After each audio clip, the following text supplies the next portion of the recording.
Park Jin-woo, who saw Hung Sung defeat Kim Chong-yun with a single punch, felt a surge of fear and thought about how foolish he was to have been enemies with Hung Sung, especially after beating up his friend Kim Si-woo. Hung Sung's decisive victory over Kim Chong-yun made Park Jin-woo realize that he wasn't just lucky, but actually a skilled fighter. Park Jin-woo thought to himself that he shouldn't provoke Hung Sung again in the future. As he was watching from the window, someone pushed him, making Park Jin-woo angry. He turned around and shouted, "You idiot, who did that?" Before he could finish his sentence, the person punched Park Jin-woo. The person who punched Park Jin-woo was none other than Kim Si-woo. "Shouldn't we settle our score too?" Kim Si-woo, who had just been punched by Hung Sung.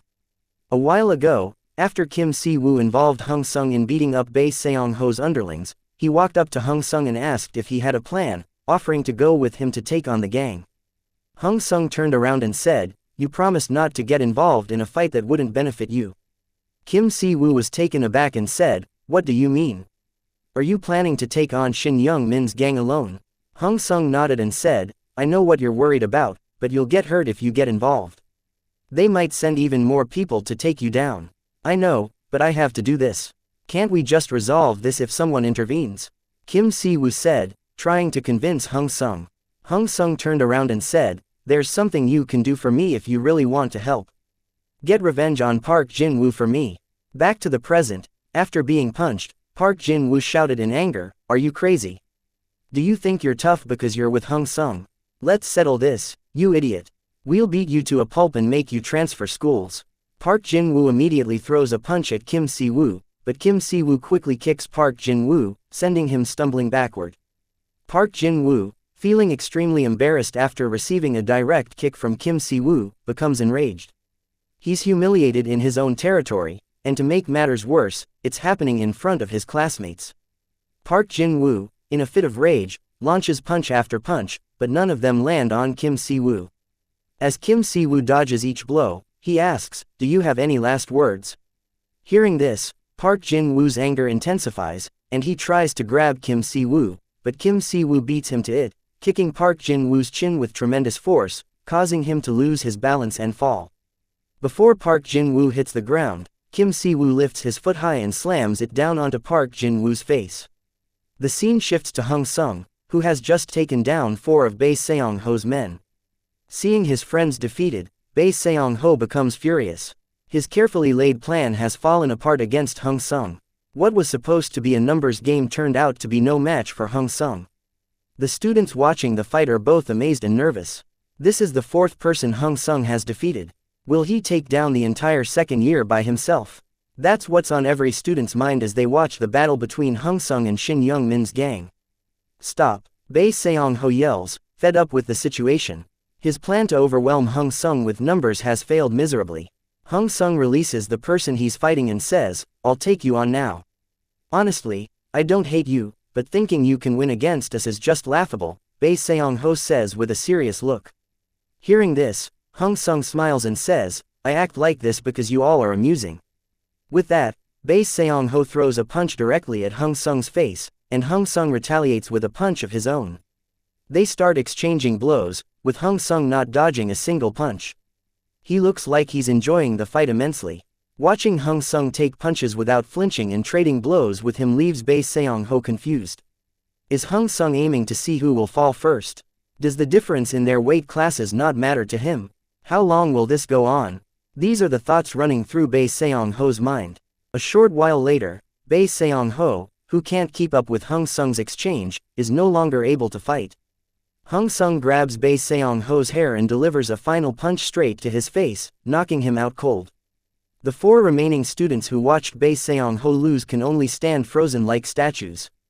Hung Sung glances at them and says, "Hey, stop staring and bring Shin Young-min." The scene shifts to Shin Young-min, who is sitting. What an idiot, he followed the sophomores without realizing the situation. Shortly after, a student arrives and informs Shin Young-min that Bae Seong-ho has been defeated by Hung Sung. This leaves Shin Young-min confused, and he immediately asks how many people Bae Seong-ho brought. The student counts and says there were 9 people on Bae Seong-ho's side. Put the plan into action now. No matter what, the principal and Kim Young-chul can't ignore this. This is a school. They can't cover up the fact that 9 students were beaten up. The scene shifts to the teacher's room, where some students, who are Shin Young-min's followers, are causing a commotion. They're spreading the word about Hung Sung beating up the sophomores until they were bloody, and they need to report Hung Sung to the police. Some people are calling the police, and others are reporting the incident with tears, following the script Shin Young-min had set up, where everyone gives the same explanation. Meanwhile, Principal Oh Dae-won receives a phone call from someone asking if this is indeed the principal of Cheonil School. A few days ago, in a staff meeting, Teacher Kim asks, "Has anyone heard of the Golden Circle?" A teacher responds, "Golden what?" Another teacher asks, "Is it some new form of bullying?" The Golden Circle is an organization that profits from bullying students. Once they set a target, their members start bullying that person. And the incident involving Park Min-chul is connected to the Golden Circle, Teacher Kim explains. "Do you mean Park Min-chul's gang is part of the Golden Circle?" A teacher asks. "Yes, that's right," Teacher Kim said, confirming the analysis. Hearing this, the teachers were confused and couldn't believe what they were hearing. Getting paid to bully people wasn't something they could accept. The staff room became chaotic with the news Teacher Kim shared. Teacher Kim then listed the people he knew were involved with the Golden Circle, including Park Min-chul, Young Min-ho, Cho Young-taek, Kong Chong-suk, Bae Seong-ho, and Shin Young-min. He warned them never to get involved with these people, as it could ruin their careers as teachers. "So, are you going to ignore the problem just because they're part of the Golden Circle?" "We're teachers, our job is to educate them," one teacher said. "What if the Golden Circle targets you? We don't know what will happen if we become their target, so whatever happens, let's just pretend we don't see anything," Teacher Kim said firmly. Back to the present, some students tried to influence the teachers, but the teachers scolded them, telling them that nothing had happened and sending them back to class. The person who called the police was also scolded for pranking them. Seeing that everything was pointless, Shin Young-min walked away, filled with anger, wanting to kill Hung Sung with his own hands. Shortly after, his phone rang. The scene shifts to a credit office, where Go Chang-bom walks in and says, "Do you know who I am?" "Of course, I know who you are. You're Go Chang-bom from Myunjin Construction. What brings you here?" "To a loan shark," Kyo John-m replied. "Ah, I have a few small projects, and I thought I'd raise your profile," Go Chang-bom said, lighting a cigarette. What do you mean? Do you need something from us?"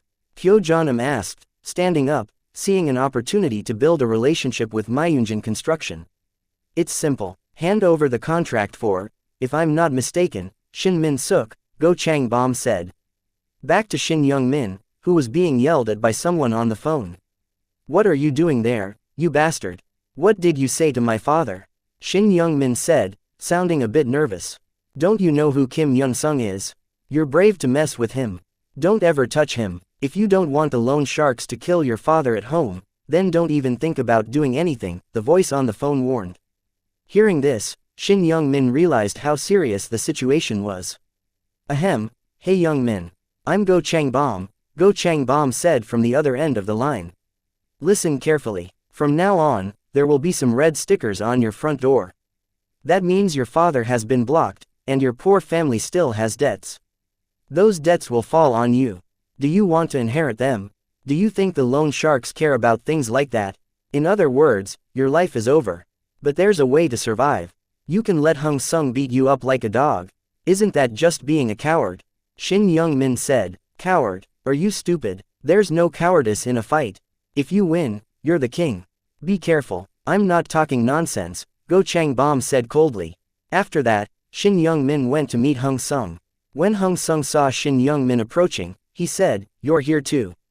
Seeing Shin Young-min's arrival, some students who were watching the fight became excited. Without hesitation, Shin Young-min charged at Hung Sung, trying to punch him. Hung Sung just stood there and didn't dodge the punch, which surprised Shin Young-min. But he quickly pretended that Hung Sung had dodged the punch. "It seems you've received the phone call," Hung Sung said with a smile, and then punched Shin Young-min. Shin Young-min was torn between fighting back or not, but Hung Sung's provocation made him fight back. Fortunately for Hung Sung, he had seen Shin Young-min's amateur fight before, and he knew some of Shin Young-min's weaknesses. With that knowledge, the fight became one where Hung Sung could avoid all of Shin Young-min's attacks and land a few punches. "Come on, just once. Kneel down like a coward and beg for mercy, Hung Sung said, provoking Shin Young-min.